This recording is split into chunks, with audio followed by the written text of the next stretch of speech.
At the ethereal frontiers of the Milky Way, where distant stars drift like lonely sparks in the eternal night, there exists a star named EZ. It's not just a speck of light on a cosmic map. It's a world possessing an enchanting, melancholic beauty. A world where simply gazing upon it is enough to feel the profound sorrow hidden within. Once, a civilization here dreamt grand dreams, yearned to reach the farthest stars. But now, all those aspirations are buried, leaving only silent endurance, stretching across countless generations. On that planet, amidst stone valleys and gray cities, dwells a species called EZUQ. They weren't born from stardust or light, but from EZ's harsh soil, and their fate seemed predetermined from the very first breath of its heavy atmosphere. They live, they work tirelessly, they grow up under the relentless oppression of dictators, those who have shackled not only their bodies, but their very souls. Yet, despite being crushed to their core, deep within every EZUQ soul, there remains a dream that never fades, a flickering spark of hope waiting for the day it ignites. 1. Life in chains. The EZUQ souls are strangely beautiful beings. Their beauty isn't just in their slender forms, their deep eyes holding galaxies, but also in the radiant potential within them, a light capable of illuminating the entire universe.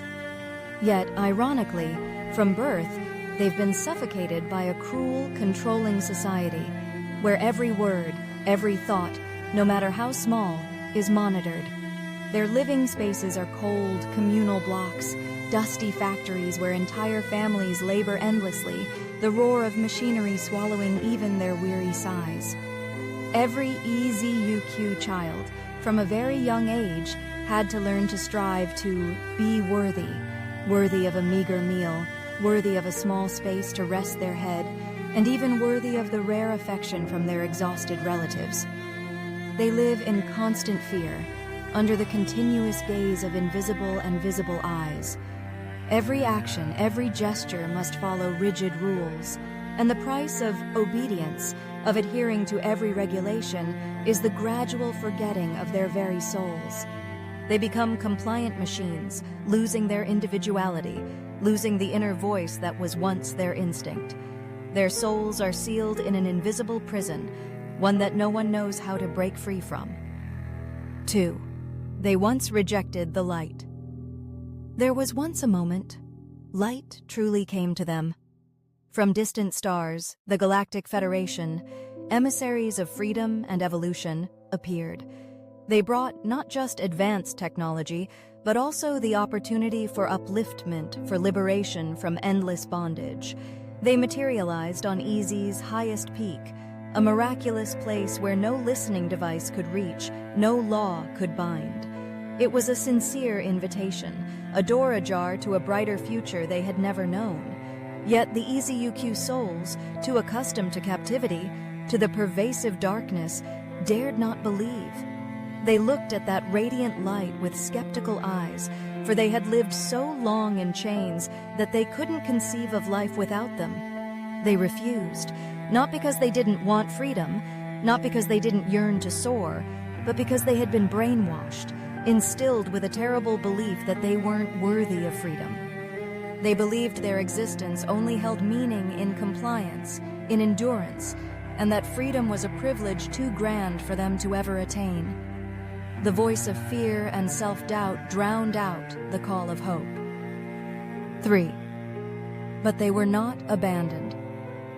Though they rejected the light, though they turned their backs on a golden opportunity, the EZUQ souls were never abandoned. The light of the Galactic Federation didn't vanish in anger or disappointment. It didn't fully retreat, but merely stood by, quietly, patiently, and persistently. For true light never forces itself. It doesn't use force or coercion to draw a soul towards itself. It simply radiates, gently, persistently, like moonlight filtering through leaves, like the first ray of dawn. It's a whispered message from the vast universe, an unchanging promise echoing in infinite space. When you are ready, I am still here. The light knows that every soul needs time to realize its own worth, to reach for freedom on its own. It doesn't judge, doesn't reproach. It simply waits for the moment the EZUQ truly yearn for it. 4. From the shadows, hope blossoms. Now, in EZ's deepest shadows, where all hope seemed buried, something miraculous is happening. A wave of awakening is gently spreading, not loud or ostentatious, but slow and sure, like underground currents finding their way through rock. A few EZUQ are beginning to feel different. They sense an inexplicable unease within them, an invisible call urging them to re-examine their lives. They begin to question the system they had trusted and obeyed for generations. Old stories about the Galactic Federation, once dismissed as distant legends, now feel more vibrant, more real. In sleepless nights, they ask themselves, questioning their very being, am I truly living in alignment with my soul? That question, once forbidden, now sprouts in their minds. They no longer dare to shout, no longer dare to openly express their doubts. They only whisper, exchanging secret glances, sharing forbidden dreams. But in their hearts, hearts that were once cold, are the first sparks of freedom, tiny flames igniting, waiting for a breeze to become a blaze. 5. The promise of tomorrow.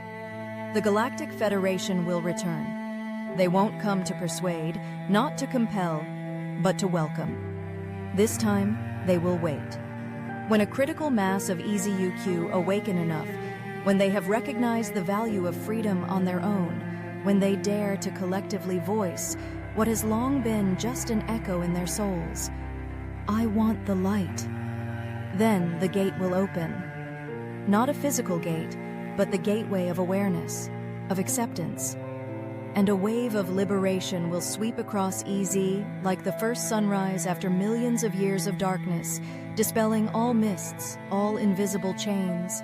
The EZUQ will no longer be victims of fate or tyranny. They will rise, becoming beacons of light, true free beings, radiating their inherent essence. The future awaits them, a glorious future where they are masters of their own destiny. Do you hear that call? The call of awakening, of freedom echoing from the farthest reaches of the Milky Way? Because EZUQ isn't just them. EZUQ could also be us, within each of us. No matter our circumstances, there's always a part held captive by fears, prejudices, limits imposed by ourselves or society. But simultaneously, deep within, there's also a part that still believes in tomorrow, believes in a brighter future. Hold on to hope. Never abandon the yearning for freedom and light within you. Remember this well. Light never abandons any soul. It never turns its back on those who seek truth and freedom. It simply waits for us to return, waits for us to bravely face ourselves, waits for us to be ready to step out of the shadows we've created. Share this video if you also feel that humanity, like EZUQ, is moving closer to a great moment of awakening. Like, subscribe, and join us on the journey back to the light, to truth, to the most radiant version of ourselves. For when one soul awakens, the entire universe vibrates, and a new era will begin.